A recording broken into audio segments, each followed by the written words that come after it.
Welcome back, Violinisti. So today we're going to talk about the bridge, or in Italian called il ponticello, which means the little bridge, okay? Where is the bridge if you look at the violin, okay? So I tell my students, imagine there's water here and there's a little boat traveling underneath. So where is the bridge? It's this one, okay? So it's this little piece of wood.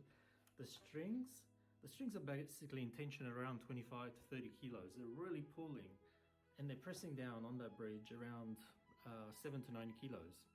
And then that pressure is going down to the sole of the violin, a little stick, and then going to the back of the violin. So it's basically transporting all the vibrations from the top down to the bottom. The top of the bridge can be approximately 2 millimeters, and it's made out of maple, this little piece of wood. Now, things to know, it needs to be perpendicular, which means 90 degrees. So this is flat, and this is at an angle of 90 degrees with this piece of wood, okay? Now, when you tune the violin, what happens? You're tuning the violin and this bridge tends to go like that. Every time you tune it, especially the top, tends to flip. So then what you do, once you tune the violin, you put your thumb and your fingers as such, sitting down and keeping the violin between your legs, and you just move the top, okay? You just move the top, shift it a little bit, very, very slowly, and make sure that the bridge is 90 degrees, okay? I just tuned my violin and I can see that this is slightly bent on the top, so you get an eye for it. But you will need to always put your fingers on the very top, okay?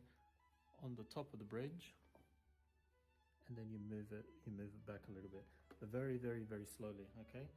So don't put your fingers at the bottom, you want to put your fingers on the top, your fingers on the top. This element is not glued, so there's no glue underneath the feet. The feet need to stay on the violin and not slightly bent in one direction or the other, okay? They need to be, the bridge needs to be perpendicular, and the feet need to be on the wood. So there's no glue, basically, it's just tension, okay? Sometimes when you buy a violin, it will come in the case all loose with the strings, and you have to fiddle around and try to figure out, how does this bridge go? You notice that the bridge is not symmetrical. It's going to be higher on the G side and it's going to be lower on the E side. Why is that? Because the G is a very thick string, and when it vibrates, it needs a lot of space. So it's going to be, the bridge is going to be a little bit high on the G stride, slightly low on the E stride, okay? So G, where is it going to be positioned? It's slightly different on every violin, but you can see here, I have the F holes. This is the F hole, another F hole. I have these little cuts on the side, okay? So it's been positioned just in line with the top little cuts, okay? Every time, well, there are ways when my bridge in the past has got bent and I have taken it off. I have certain ways to do that. This goes for another video. But I have then put some little paper notes exactly where the location of this bridge is. So I put it exactly in the same location. If you change the position of the bridge, the sound changes, even half a millimeter.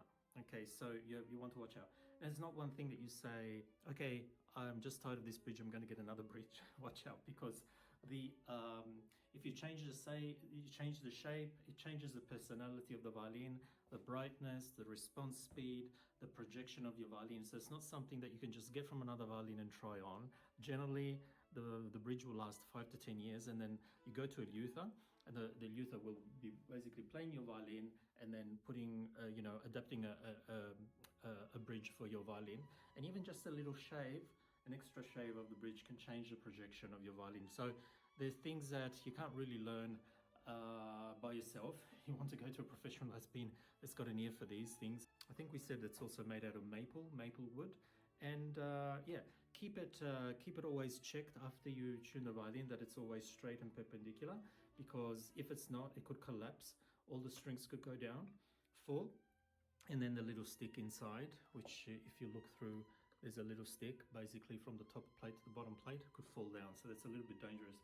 So make sure the bridge is always straight and your violin's always in tune. This is one of the first things to always check before starting playing. All right, hope you enjoyed. If you did, and if you didn't, keep liking and subscribing. I'd love to see you again. And please comment on any tips that you got about the violin. So I'd love to answer, and we can share knowledge and tricks and tips. All right, ciao, ciao, until next time.